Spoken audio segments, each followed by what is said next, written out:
Hi, I'm Diane Hullett, and welcome to the Best Life, Best Death podcast. As always, I have a really special and interesting guest on today. Today, I'm talking with a Canadian doula, Carrie Batt. And Carrie has a business called Soul Care, SEOL Care. And I find this really moving because what that stands for is special end of life care. And Carrie reached out to me on Instagram, and we were kind of going back and forth about disability and end of life. And I just think this is a really rich topic. So welcome, Carrie. Thank you. Tell us how you got into this work. So my background is in disability. I've worked in that field and I continue to work in that field for over 30 years. I have a brother who has a developmental disability. So it's a topic near and dear to my heart. I had attended a workshop with a Canadian fella, well known in the death care community named Rami Shami. And he was offering something unrelated, but in his introduction, he mentioned his work of death care. So at the end of the workshop, I approached him and I want to know what's it like, offering death care to people who have a disability. And he had been in the field for over 30 years. He had said, I have never met anybody who has a disability at end of life. And I was shocked. And I said to him, I think that's what I meant to do. Guide me, tell me what I need to do, and I will follow all your instructions. So then I just proceeded forward and I took everything I had to take and to get me to a qualified doula, end of life doula. And then I went on to learn about grief. I didn't know how we know that they're so related, but until you actually get into the field, you don't realize how prominent grief, death are all intertwined. So then I went on to take David Kessler's Grief Educator Oh, I hear training. such amazing things about David Kessler. Yeah. I loved what you said when we were chatting before we hit record. You said it was like a whole new country. Do you want to describe that? Yeah, so I've traveled and lived in lots of different places. I've lived in India. I've traveled there a lot. I've lived in Cameroon, Morocco, this kind of stuff.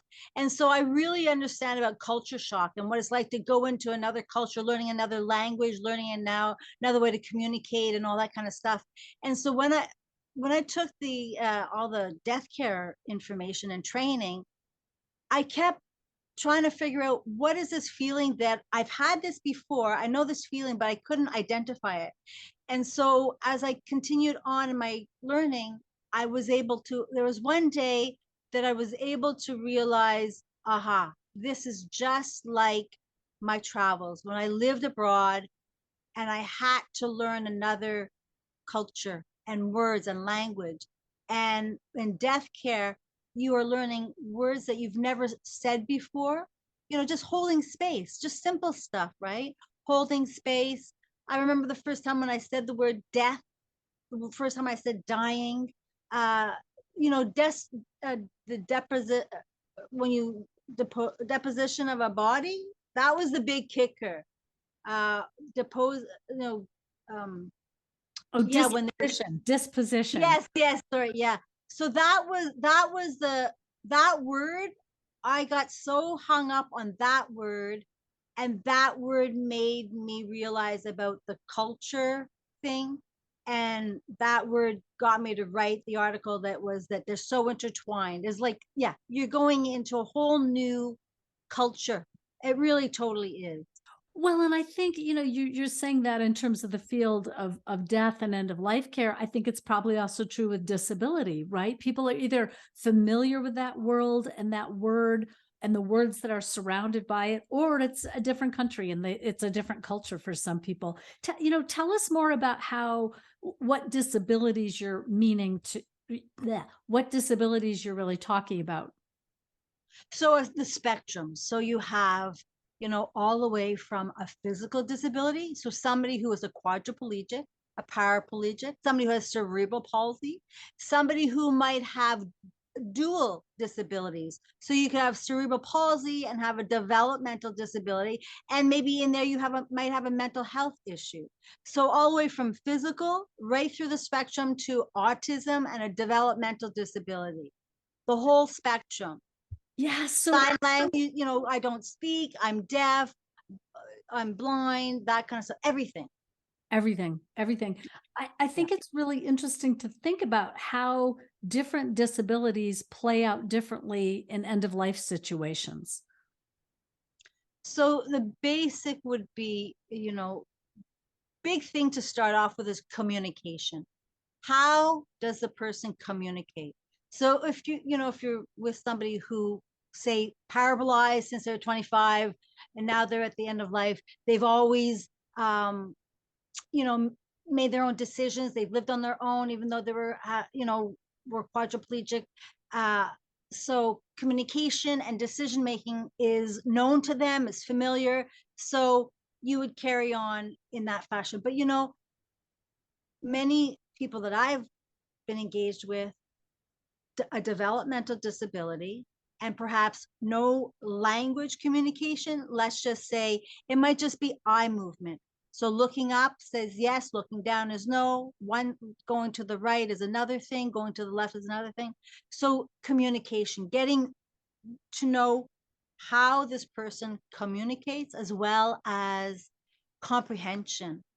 So being aware of their comprehension level, and as well as pain management. Um, Somebody may have a really high pain tolerance, and add that into they don't use words to communicate. So it's you're always fine tuning, and you always need to be really, really curious, because from 1 minute to a next, you're just always fine tuning. It's like tuning into an instrument. Where's this person at?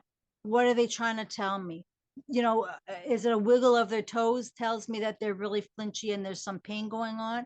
So you're just really always, like I say, being really curious and tuning in to that person. I imagine that the people who are most tuned in, like you're describing, are the caregivers, whether it's parents or siblings or paid caregivers. They're the ones who probably really follow this communication, and they're the ones who might be then interfacing with medical staff. And, it's just got to be complicated. It's probably a lot more subtle and a lot more complex than a verbally competent and mentally competent person. 1000%. You reach out to the people who know the person the best. Family, or, let's just say somebody's always been in care since they were 10 years old, right? You could be going to a group home, at a young age. So it would be your staff there, your manager, that kind of stuff, that who you would rely on, the service providers, you know, lots of communication, lots of navigating, lots of being directed and guided. In terms of our healthcare professionals, uh, the big key thing in terms of death, dying, and disability, I call it untapped. I speak a lot about that. Is conversations don't exist within our healthcare about that topic. Education is nil, and there's no expertise in that area here in my area in Ontario. So when it comes to, you said the word healthcare, those are the hurdles, the challenges. They're huge. That's enormous. They are. They're just enormous. And when you talk about conversation, I mean, I think it's really interesting. In general society, it's complicated to have these conversations. And then you layer on a family that's been dealing with disability for perhaps this whole person's life. And it's really complex. I had a conversation a long time ago, back on podcast number 9, with a woman named Minoti Rajput. And Minoti is a attorney in the Detroit area who had written a book about how families needed to put a plan in place for their special needs kids. And as an attorney, she specialized in helping them do that. And I just thought it was such an interesting conversation, because as you said, the conversation has to be had. The plan has to get made. And so how do we open that door in the disability community? So what I find is, families are not receptive. You'll have very few families who are receptive to that kind of conversation. My mother and father, my father is 82. My mother is 79 years old. My brother is 52 years old. And I have put together a binder, and it's just left for them to put in whatever information they want. But you know what? Even though I have the conversations and the education, it's like pulling teeth. And you know why? In fairness to families who have a child with a disability, you have put so much time and effort and energy into just whatever you've had to do. You know, it's one foot in front of the other. Um, be it, you know, getting them involved with their community, getting them involved, connected with whatever. You've had to fight for everything. So it's like one more hill and hurdle that you need the energy to go through and go on. So that's a nice thing to bring up. It's really something that our disability community has not been really great at following up on, as well as our deaf care community, you know, like we haven't been included in the deaf care training, the education, right? So like it's a couple of different things, right? The healthcare, deaf care, family disability community, the service providers, all of those, it'd be really great if just they get a little taste of what planning looks like and what questions need to be answered. And but like it starts with these kind of conversations, right? It Yeah. starts with a conversation, somebody hears something, and then it snowballs from there. That's the hope, right? That's why I'm doing what I do. I love it. I'm wondering, I think about some of these big organizations that are well known, like Five Wishes. Like a lot of people have heard of Five Wishes in the US and probably in Canada. Yeah, It yeah. has to do with, asking questions and a way to kind of carve out a conversation. I wonder if Five Wishes would be interested, in doing some kind of like partnering and figuring out, are there slightly different questions that can be asked in the event of a disability? I don't know. There, Yeah, that's a great question. Yeah, there would be totally different kind of, you expand on a question or help somebody through a question when they reach a hurdle, like uh you would expand on it and try to navigate it and try to come up with a different way to go around that question. But that's a great, great point. Thank you. well, as you said, it's communication and comprehension, and then a plan of action to kind of make sense both of the disabled person's end of life and or their caregiver's end of life, and how those might fit together. It's Like that. how else do you feel like those in the medical field could help? Like if a nurse or a hospice volunteer or a doctor is listening, what would you feel like would be helpful for them to hear? My biggest word that I use is get curious. So that means ask questions. um you're not going to know what it's like for that person to have never made a decision in their life. Let's just say somebody, I'll give you just a visual, somebody in a wheelchair, cerebral palsy, a developmental disability, let's put in a mental health, bipolar. Okay, so if they've never made a decision in their life, not they couldn't, but let's just say the people around them have never drawn that out of the person, so let's just put that in the mix. So let's just say they never made a decision on what clothes they're going to wear. So then now you want them to make a decision in terms of whatever for their advanced care planning, right? So it's getting curious about understanding who the patient is when you walk in the door. Like, who am I addressing? Who am I engaging in? And getting a little bit of a sense of their life, as well as who they were before their diagnosis. So just getting some information, and you'll need tips and information, like a quick, like a crash course on who that person is, and a crash course on how they have communicated all their life, because now they'll be at a stage where they may not be able to communicate in that same way anymore at all, right? But so it's, yeah, healthcare professionals, that's the big hurdle, is that they don't have enough experience. They say they don't have the education and they don't have enough experience to learn. And so what it is it's about getting curious. My biggest word is get curious, ask questions, don't hesitate. What happens with a caregiver, you know so much information, you don't know what information that person needs. So if that doctor or nurse asks, then the information will come instantly. Right. It strikes me as almost it's like curiosity on both sides. And it strikes me that it just needs more time. Like this is just going to be a slowdown situation because of the communication barriers at times and because of the comprehension and just almost like for the family and caregivers needing to prepare for those medical meetings so that their answers are on the tip of their tongues and doctors, nurses, healthcare people preparing for some slowed down, expansive time for answers to come forward because it's just not going to be as quick as a conversation can be. Right, because there's so many components, right? And I think also like on the family side or the service provider side, I took a fella through a brain tumor, and he had 2 brain tumor surgeries, and he had 2 craniotomies, and he had 2 months of radiation. What really helped me a lot was learning the language. Once again, that whole culture thing, learning the right language, learning key people to approach, sitting down with the social worker, bringing in everybody that you can to the table to say, hey, look, let's create something here. It's going to be a little bit different from what you normally go through, but we know we can create it, draw in those people and get that information.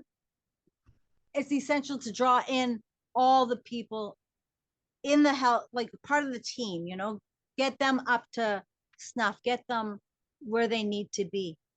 Well, Carrie, it strikes me, I mean, clearly for people in the Ontario, Toronto area, you're a huge resource.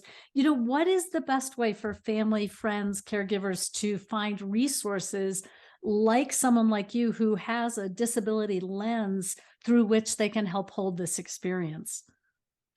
So, the tricky thing is there's not so many people end of life doulas who are offering what I offer.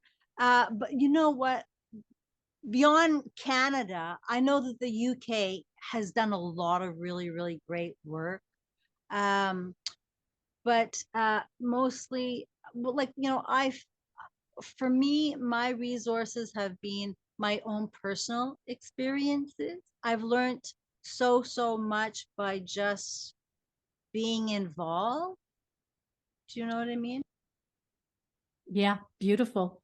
I mean, so in some ways, it's a family looking for some support might ask doulas or hospice volunteers or the hospice that they're working with, if there was time to call in hospice, to kind of say, is there anyone with this kind of background? Yeah. Because I think contact local. Yeah, just that component of your brother being developmentally disabled gave you a different lens on the world.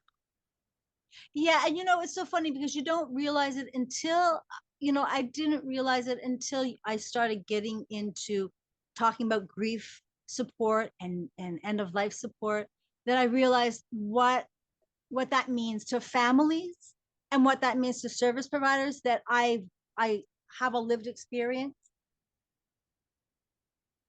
And the lived experience is so valuable in any component, in any aspect of life, right? Yeah, it really is. What are some of the ways that the disability might play out? Like you talked about communication being a challenge. Are these people who typically die younger? Not necessarily. Depends on the disease process, I imagine. Yeah, not necessarily. Yeah. So communication is essential, but the other thing is pain management. That's a big key. And the other thing is comprehension. Those are the 3 main hurdles when you speak with the healthcare teams. Those are their hurdles, is pain management, like, where do we start? How do we know that you, the caregiver, is giving us the most accurate information, right? That's the big question, because the healthcare team doesn't approach things like that, right? So it's a real curveball for them to be able to have to rely on somebody else rather than the patient. It's a real tricky thing just in their changing up their approach. They're thinking about it, that I'm going to rely on you, the parent, the sibling, the service provider, to tell me where this person is at with their pain. Right. And somehow trusting that, being curious, 1000%. trusting. Yeah. And but that's the way it has to be. If you come into a situation where you don't know how to really communicate with somebody and you don't understand their communication style, you would turn to somebody who could be really efficient at it and feed me information. But yet the healthcare professionals have to do a bit of some soul searching, but it's also education. That's where the part comes in with the education piece, where you educate the healthcare professionals and the hospice and even our long-term care. A lot of time with our situation, a lot of our people who have developmental disabilities, when our service providers can no longer take care of them, we send them to long-term care facilities who have no training. Wow. That's what I was just And thinking. they're dying there too. Mm-hmm. Yeah. Is that perhaps with hospice involved? Not necessarily. Not necessarily. No, this long-term care one is a real tricky one. It really hits me in the heart.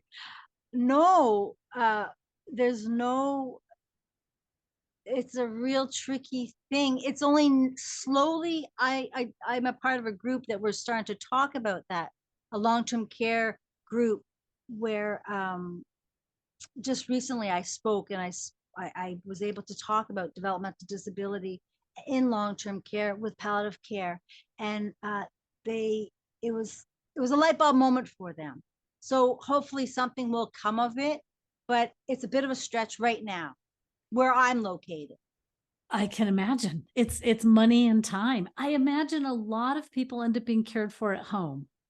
And so then a fair amount of that falls on what are the family's resources?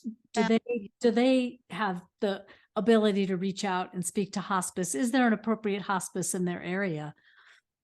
Well, there's, hospice too. It's a stretch for hospice. Yeah. It's kind of like this, I don't want to say new, but it's kind of like this adventure, this untapped adventure in a sense, where these are all the places that are going to have to come to the realization that the training will become essential. Hospice, your hospitals, and your long-term care. I mean, it's small steps, right? At least we're having this conversation. I had the conversation with the long-term care palliative care team that I joined, but it's in conversation changes. That's a game changer, right? Just having a conversation, then it leads to education. I had a beautiful experience during the pandemic. Was a real game changer for death care and for grief, because it really opened the door to how poorly death, dying, and disability, and grief, loss, and disability has been addressed.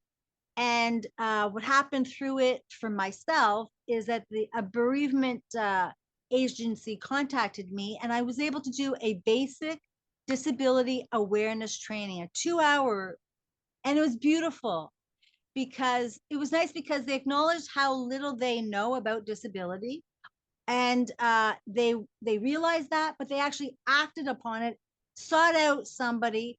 And I brought in 2 people, one person who had spina bifida, who was in a chair, one person who has autism, who's a playwright. And it was beautiful because the education was not just coming from me, it was coming from somebody who actually lives and stims. I don't know if you know stims, like let's just say they rock or they move a paper in front of their face. So as he was talking, he was doing the stimming as he was talking about stimming. So that was a big game changer for me. And I realized I need to move, that's how we change things, is not just by one person, but by actually people who have a disability speaking up and saying, this is what I'm going to need from you. The healthcare, long-term care, hospice, bereavement. This is what I need, That's fantastic, Carrie. I mean, that strikes me, that's a real calling, right? Because it's not, it's not an entire class of a semester of med school, but they're cramming so much information in. But a 2-hour training in the right settings, hitting the caregivers of people in, like you said, long-term care and palliative care and medical settings that really can take that in. And it does, I think a 2-hour training can really impact your practice. Yeah, just like because those things are so, like, for me it's no big deal. Like I did another thing with a fella that I support. He has autism and he rocks, okay, just to calm himself down. It's like somebody who smokes a cigarette, right? They calm themselves down with a cigarette. This fella rocks. So we got invited after I wrote an article about there's no exclusions in grief. And so he and I did this presentation, and it was so beautiful because here he was rocking the whole time we spoke. And it was good for the viewer to see what, what that's all about, Yeah. right? Yeah. What If you've never, yes, if if you've you've never never, been around that? Yeah. never, yeah, for me, it's second nature. It's nothing, but it was so beautiful because, like, for end of life care doulas, okay, so you show up into a family. Let's just say the person is doing X, Y, Z, whatever it could be, flapping their ears, maybe making noises that you've never heard. I always talk about getting comfortable with being uncomfortable. And where do you fit into that? Oh, I That's love your question. that's a great question. Yeah. How are you going to make yourself comfortable when you're so uncomfortable? Great question. I love that, Carrie. Thank you tons. I think this is just really a beginning, just a tip of the iceberg of a much bigger conversation. But, I hope it sparks some curiosity in listeners in terms of their own experiences with disability and their own interest in working with disability, or how they might run across it, whether they're a teacher, a nurse, a firefighter. I mean, there's all kinds of ways in which this is going to come across people's plates. And I hope this just kind of puts a new level of curiosity on that for people. So I thank you so much. And I hope you go out and keep doing presentations and training. Thank you kindly. Say your website again, Carrie, so people can find you. Soul Care, www.soulcare, SEOL care, CARE.ca. I love it. And the soul is spelled in a fun way because it stands Yes, for special end end of. of life care. So thanks so much, And you Carrie. know what? That came from, I was an attendant for a fellow who was a quadriplegic. He had fallen down the stairs at 25 when he was drunk. He fell down the stairs, became a quadriplegic, and he needed an attendant to go on a cruise. I became his attendant. I went and I was working on my website and stuff. I was like, oh, I can't find a name for my company. And he came up with it. He goes, Carrie, choose Soul Care. I was like, thank you. I love it. So it came like straight from the heart from somebody who you were working with. That's gorgeous. Yeah, totally, yeah. Well, you've been listening to the Best Life, Best Death podcast, and my guest today has been Carrie Batt out of Canada. Thanks so much for listening, and see you next time.